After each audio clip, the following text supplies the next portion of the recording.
Hi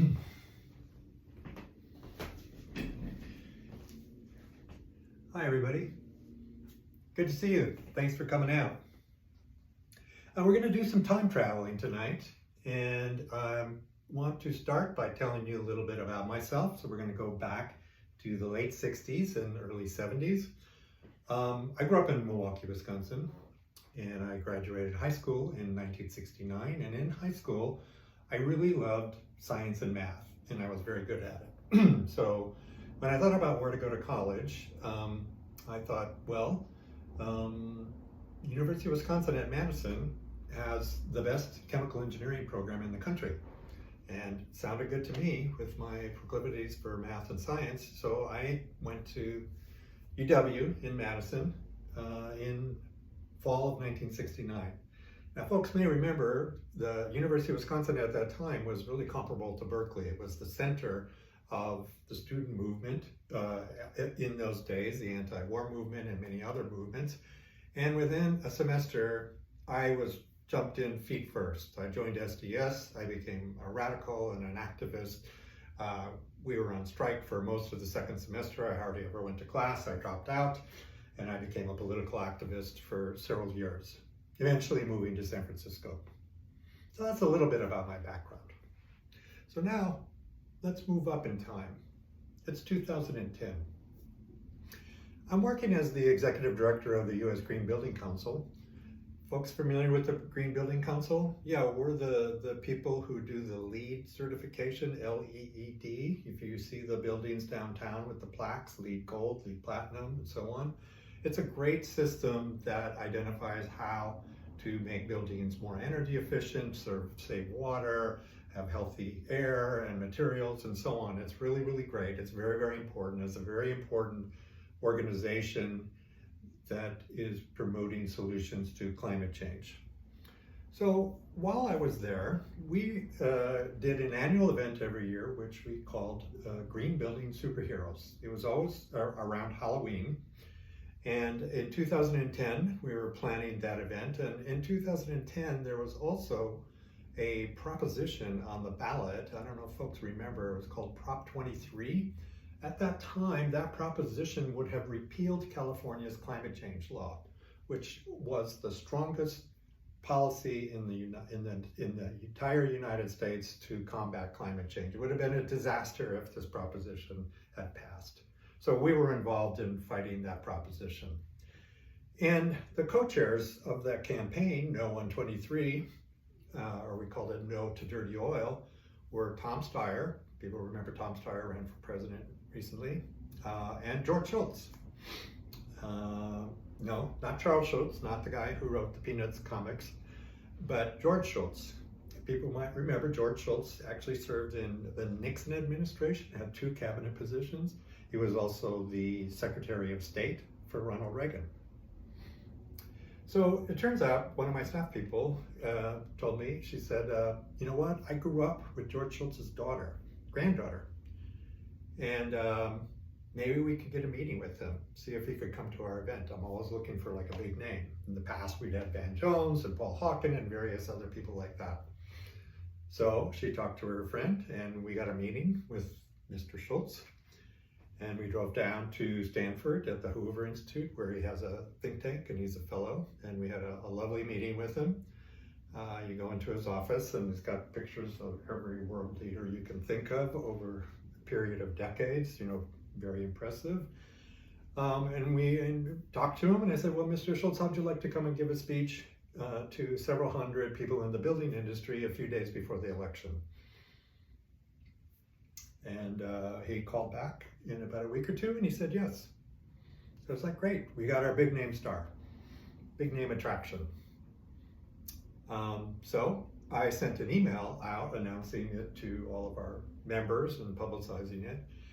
And I started to get a bunch of emails basically protesting and saying we should not have George Shultz at this event, including one from an architect that was a very kind of cogent, well-argued, thoughtful email making the case against having George Shultz. So why what was the problem with George Shultz? Why would people object to having George Shultz there? Well, let's go back in time. So, the 1980s. Ronald Reagan gets elected in 1980, and George Shultz becomes his Secretary of State. So you may remember some of the things that were happening in the 1980s, and the thing of most interest here is that the United States supported the governments of Guatemala and El Salvador, each of which government was waging war against its own people, and we supplied intelligence, arms, training, and money to those governments. And between the two of them, the governments of those countries were responsible for the murder of 315,000 people. The UN called the killing of particularly indigenous people in Guatemala at the time genocide. All with the support of the US government. 315,000 people dead or disappeared. You may also remember the Iran-Contra scandal, when the Reagan administration in secret traded hostages that were held by Iran for missiles and weapons that they funneled to the Contras in Nicaragua, who were fighting to overthrow a democratically elected government in Nicaragua. It was the major scandal of the Reagan administration. So this was during the 80s when George Shultz was the Secretary of State. So what was I doing in the 80s? Well, at the time I was working for the Vanguard Public Foundation. Anybody remember Vanguard Public Foundation? It was a progressive foundation. I was a fundraiser, and we raised money and we provided funding to grassroots progressive organizations, including many organizations who were fighting against the wars in Central America. So I was actively working against our foreign policy. Not only that, it was kind of personal for me. During that time, there was a sanctuary movement organized through a network of churches, and I signed up for that, and I ended up hosting a family who had fled El Salvador, and they stayed in my home for about a month or two. So there was a man and a woman and their daughter, and the man found out his brother had been killed by the death squads, and he found out he was on the list. He was on a bus, and the soldiers were coming on. He ran out the back, escaped, got his wife and kid, and made his way up to San Francisco. So they stayed with me for a month or two, and they were very lovely people. The mother and daughter insisted on cooking and cleaning. They wouldn't let me do a thing around the house. And the father went and worked as a day laborer. In those days, you might remember on Mission Street, there was a Pittsburgh paint store. A lot of day laborers would hang out there, and he was one of them. Also, a person I was working with that you may remember in 1990, the guerrillas in El Salvador did an offensive, and the government came down really, really hard. And they were killing nuns. They murdered a bishop. They also arrested, imprisoned, and tortured the founder and director of the University of El Salvador School of Art. So he was an internationally renowned artist, and he was held captive, and he was being tortured.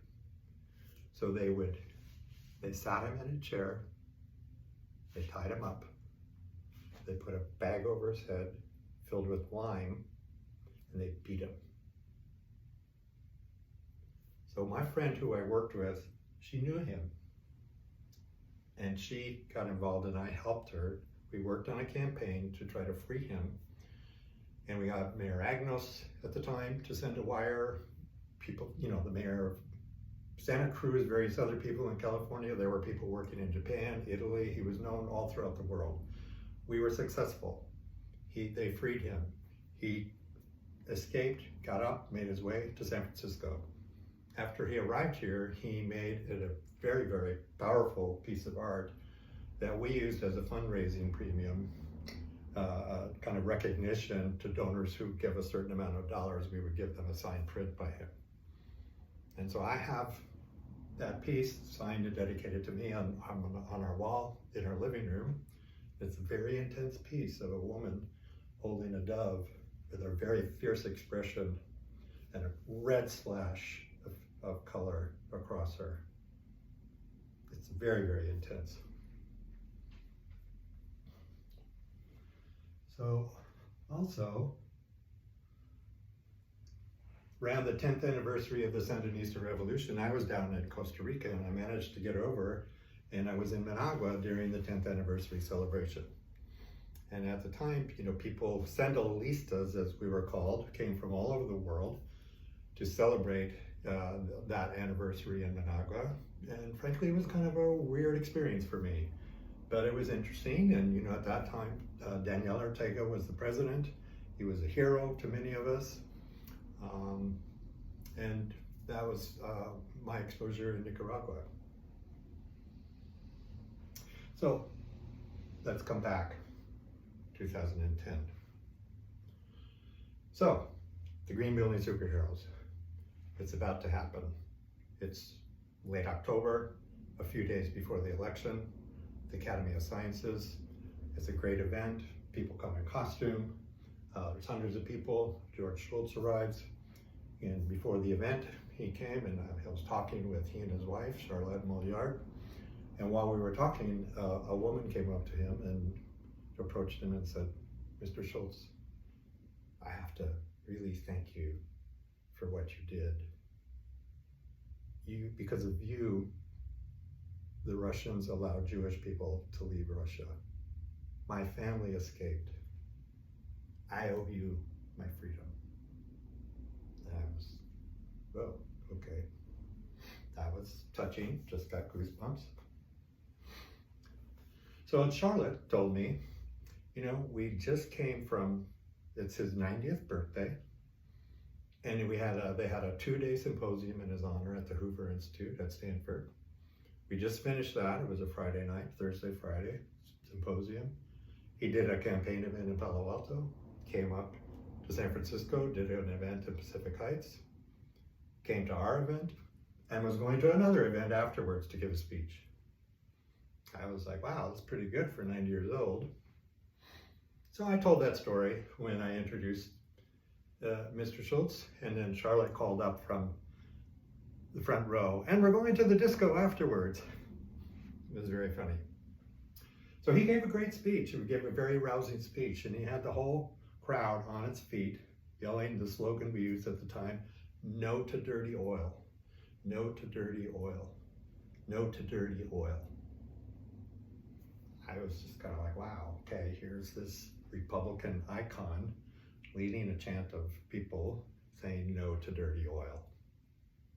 Interesting. Anyway, it was a great event. So, a couple weeks later, I get a call from his office. It said, "Mr. Schultz would like you to come and make a presentation at the Hoover Institute about green building." I'm like, okay, well, that's okay, interesting. Who's on this think tank? Who is this? You look at the little Condoleezza Rice, former directors of the CIA, people like Stephen Bechtel, the Bechtel Corporation. So I said, okay, and I go down, I give a presentation, it went very well, it was very interesting, kind of had various discussions with people. Then afterwards, Stephen Bechtel, who was the kind of had been the CEO of Bechtel for many, many years. He was also around 90 years old, and he came up to me at a cane and kind of frail, and he said, "Oh, that net zero energy building you talked about, that's really interesting. I'm gonna go see it. Where was that?" Now, Stephen Bechtel, people remember, people know who Bechtel Construction Company is. So it's a private San Francisco-based construction company. It's huge, and it was the subject of many, many protests for over a period of decades. For war profiteering, for destroying the environment, for destroying sustainability from all over the place. every country in the world, including the United States. It had always been an object of a lot of protests by progressives. And incidentally, George Shultz had been the president of Bechtel prior to being Secretary of State. Bechtel got a contract, for example, of $2.3 billion for Iraq after W. and Dick Cheney invaded Iraq. But that amount was actually exceeded by Halliburton, KBR, which Dick Cheney used to be the CEO of. They got a contract for $39 billion. Yeah, strange bedfellows, huh?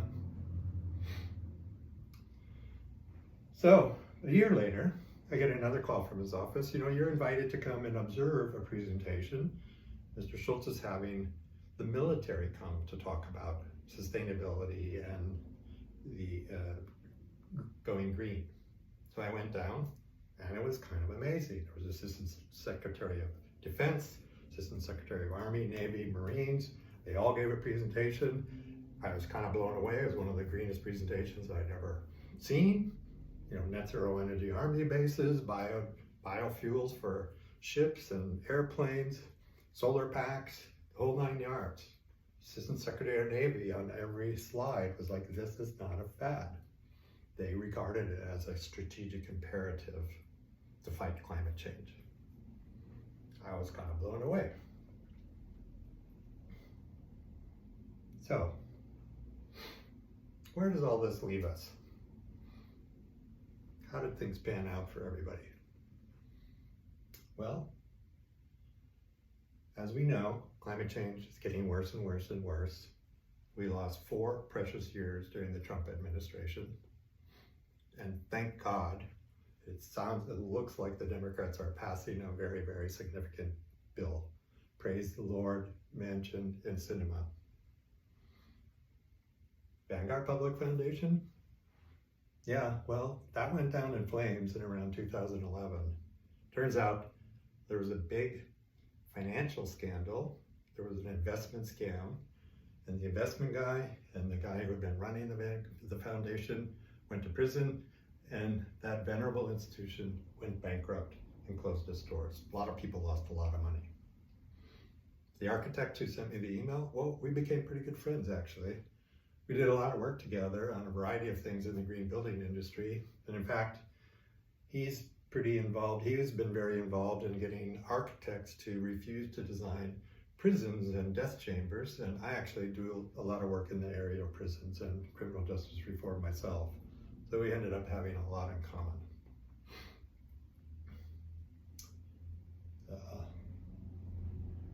Daniel Ortega, our hero from the Sandinista Revolution, well, he was voted out of office in early 90s, but he was voted back in 2007.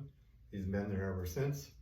A friend of mine who does some work in Nicaragua, he described him to me as like a right-wing dictator. His primary focus is suppressing votes, people who would vote against him, through violence and intimidation and thuggery. He's basically a dictator. He's out-Trumping Trump. George Shultz? Well, I did some research about him in preparation for this piece, and I learned that he actually threatened to resign 4 times from the Reagan administration. He opposed the Iran-Contra deal. He continued to do work on climate change for many years. That was his main issue in his later years. He did end up going to Congress with a bipartisan carbon tax proposal with a bunch of folks. And last time I saw him, I didn't really see him. I saw a photo. He had gone to the San Francisco Ballet opening gala. He was like 99 years old at the time. There was a picture of him in his wheelchair with his wife Charlotte, and standing next to him is who? Nancy Pelosi, all having a great time together. Well, he died earlier this year in February, age 100. So, all very interesting, huh? So a Zen teacher, I said that I went to a retreat once and I get his newsletter. He wrote something to the effect of, all humans are complex and contradictory. He encouraged us to embrace our paradoxes. There may be something to that. Who knew we'd be cheering on our television sets while Liz Cheney is going after Trump? By the way, anybody see Dick Cheney's commercial last week calling Trump the biggest threat to our republic in the history of this country? Makes your head spin.